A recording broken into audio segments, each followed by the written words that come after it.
How's it going, everybody? RazingHel here, and welcome back to another episode of Don't Starve Together MODlight, a series all about showcasing the mods that I'm interested in. This week, we're taking a look at the Playable Pets Forge mod by Leonardo Coxington. This person has created several other well-received Playable Pets mods, but this one focuses on the Forge mobs. So there's quite a bit to go through here. We're just going to take a look at the configuration first. As you can see, there are quite a few options here. The enemies by default that we have access to are the Pit Pig, the Croco Commanders, the Snortises, the Scorpeons, Barilla, and the Grand Forge Warrior. All of them are enabled, but then there are some other rather interesting options here, such as PvP mode, whether or not your mobs should get hungry, the ability to change your character simply by pressing P, and the ability for your game to return to the character select when your mob dies instead of actually staying around as a ghost. So let's get started.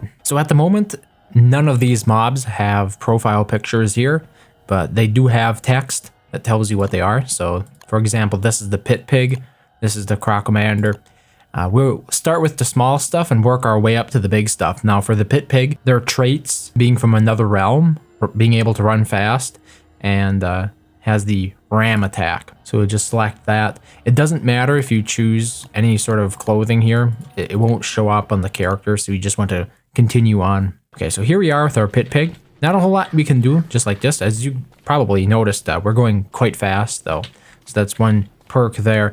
We can pick stuff up. This is configurable, but at the moment I have it configured where mobs can all pick up stuff and craft as well. So it's actually faster to pick stuff up with this little guy than a normal character because you don't have the animation behind it. But what you're probably most interested in is how the attacking works. So there is a rabbit. Let's see if we can go ahead and attack him. Oh, we got a nice charge on that one. So the Pit Pig has a charge attack. It also has a couple of other attacks. Let's see if we can get this rabbit. And we got a side swipe attack. Not a whole lot else, but let's go ahead and bring in a few hounds and see if we're gonna get killed simply by this. I think we're gonna get staggered right away. Yeah, that didn't last long. That did not last very long. So as you can see, Pit Pig, very fast. Has a nice little charge attack there that could be useful, but overall not very strong. So we're going to step it up a bit to the Croco Commanders. This one can craft and can spit. So now by default, the Pit Pig was not supposed to be able to craft, but I believe I adjusted that in the settings. So if you're playing this with the default settings, I don't think the Pit Pig could do pretty much anything other than attack. So something to keep in mind if you play it the way it was intended to be played. I just thought it was a little bit more interesting to actually be able to craft and harvest resources. So as you can see here we have the Croco Commander. They have one item called Mysterious Power, and by equipping the Mysterious Power, I now have a ranged attack. So as we attack one of the jack-o'-lanterns there. I meant to attack this bee. Let's see if we can do that instead. Yes, indeed. As you'll notice, there's a fairly significant cooldown time on all of these mobs' actions from the Forge, because that's, I don't know if I made that point clear enough, but all of these are enemies from the Forge. That's where they come from. And it took 3 shots of acid to kill that one bee. In addition to the Mysterious Power, the Croco Commander also has a melee. It's basically a bite. He is much faster at the biting than he is with the ranged attack, so it makes sense to go ahead and use your ranged attack and then switch over to melee probably if you actually want to not get stunned a whole bunch, simply because you have a long cooldown. There are my hounds. We might actually have to wait until we get a better character before you're able to deal with any of these hounds in a meaningful way, because there are just too many of them here at the moment. The reason there are jack-o'-lanterns around is because it's the Halloween event. I also lose sanity with this character. With the Pit Pig, I didn't lose sanity, but with the Croco Commander, it's probably the most player-like mob that's available. I don't see any way that he's going to be able to win this battle. So let's step it up another one, and we're going to take a look at the Snortises. They're super tanky and they can roll. So now this one will probably actually be able to beat there's the Snortis, the Hounds, right? A lot of health, 650, 200 hunger, and 150 sanity. Now, one important thing to note about those stats is the fact that there is really no guarantee that they're 100% accurate. And this is largely because from everything that I've read, those stats are stored server side. So Clay has those statistics, the attack patterns, damage dealt, all of those kinds of numbers. And so anything that needed to be modded in was sort of a best estimate as to exactly how it worked. Now, I could be wrong about that, but like I said before, I did some reading on it, and that was the general sentiment that I came away with. Okay, so here we go. We're already spinning. Wow. Much more effective there. But we're taking some serious damage here. And as you can see, he does not deal, area damage with that simple attack. Oh, no, I guess it does. He does. There is an area around him that he covers just with that simple attack. But then, as you saw, he also has the spin attack. Now, there's no way to choose between which attack you get, and it seems to me that the Snortis will attack about 3 times with the standard pokey attack, where the spikes stick out of the armor, and then it will go into the spinning mode. So maybe what I should do is actually bring in a bigger mob. So here we have the Deerclops, and as you can see, doing a little bit of spinning damage. Now, it would be a lot more effective if he actually had less health, I suppose. Like, we'd be able to see what would happen. But as you can see, there's a bit of spinning going on there. We also have night vision. That was something we never got to really see before with the other mobs, basically, is because we never got to the night. They didn't live long enough, but I think pretty much all of them, except maybe the Croco Commander, actually had night vision like this.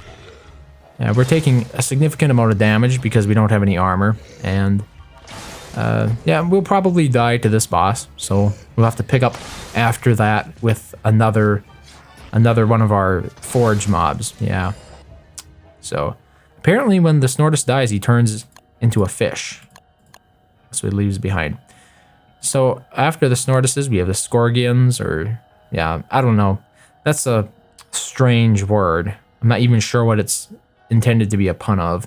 And if you've been following the Forge at all, you'll know that I think this mob in particular has been changed twice now from the initial name that was given to it when the beta first went live. So who knows, it might be changed again before the final event actually goes live. Now, it seems like whenever we respawn here, we actually lose all of the map that we uncovered. So now here we are with the Scorpion. As you can see, very, very slow as a mob.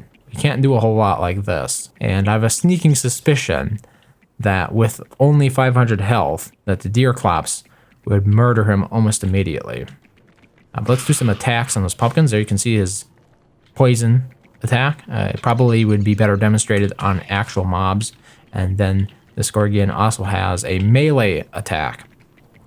I've tested it a little bit more extensively before actually doing this, and it would appear the melee attack and the poison attack both have a significant amount of cooldown, similar to a lot of the other mobs' attacks. They're not nearly as fast as standard character attacks in Don't Starve Together, so they're at a significant disadvantage in that way.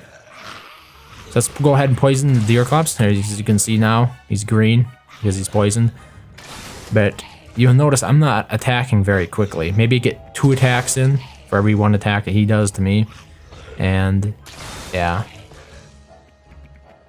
Like I said before, the mobs from the Forge in this mod attack very slowly. And as you can see there, even though I shot some poison, completely missed the Deerclops altogether because I was simply too close. So if you're going to be playing the Scorpions, you probably want to keep your enemies at a bit of a distance and have somebody else distract them for you.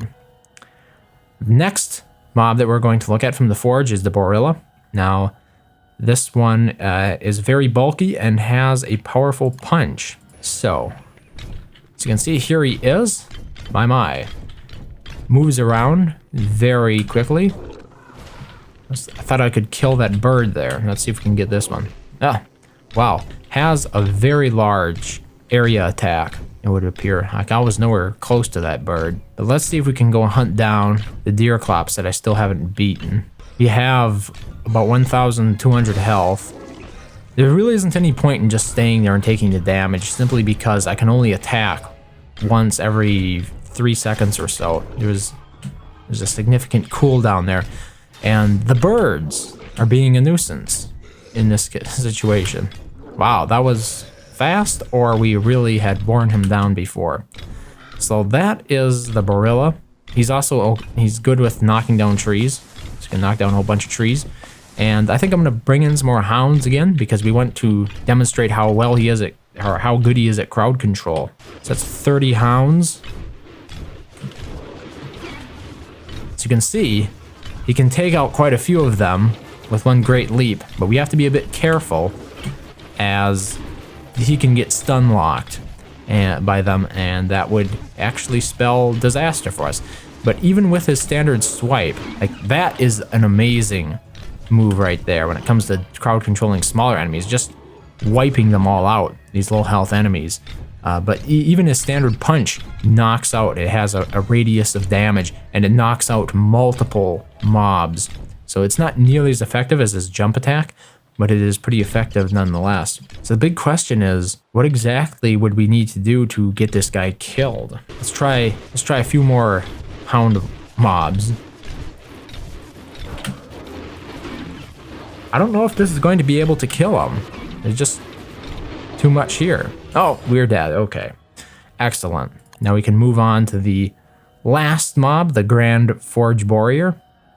He's a giant and is a combat expert. Now, having played him previously, I have to say that overall, I actually prefer the Barilla. I think he's better than this guy. So like right here we see our huge pile of hounds, and he really can't do a whole lot. I mean, okay, I should say he can, but is he really doing any better than what the Barilla was able to do? And I would say probably not. If I hadn't gotten stun locked with the Barilla, I think I would have been just fine. And as you can see, I can get stun locked just as easily with him. But I think overall he is better at dealing with large mob groups. He seems to deal a lot more damage without needing a special attack. But you'll notice there is no way to use his special attack from the forge. There's no way to spin, there's no way to throw down his two horns there and create that ripple of flame or whatever that tearing track is. I really don't know how to describe it. But anyway, he has 5,000 health, and that's probably what makes the biggest difference between him and the Barilla. But personally, I think playing with the Barilla was more fun than the Grand Forge Warrior. Since we now have a gift available, and it's during the Halloween event, I'm just going to go ahead and open it here, because maybe we'll get something good. Hasn't happened so far. It's not that bad, but it is nothing special for the Halloween event. But there you kind of have it. Those are all of the mobs that were introduced in the Forge, and you can actually have some fun with them in standard Don't Starve worlds. You could set up perhaps some sort of matches between maybe like you versus 6 other players or 5 other players. You would be one of them. It would be interesting. Like even outside of the Forge, when that goes away, you still have the opportunity to do some interesting stuff with the mobs that were introduced by it. He can also walk over trees, much like the Barilla. So he has those those boss attributes. He is the boss, after all. Him and the Barilla are both bosses in this game. I think it is a very interesting mod that's certainly worth keeping an eye on. And if you enjoyed anything from the Forge, but since the beta is over, you're sort of missing it now, certainly take a look at Playable Pets, the Forge edition. Once again, it was created by Leonardo Coxington. And as always, if you found it interesting, The link to the Steam Workshop page will be included in the description below this video, and as always, if you enjoyed it, please take the time to thank the creator for sharing it with us. Otherwise, thank you very much for watching, and I hope to see you next time.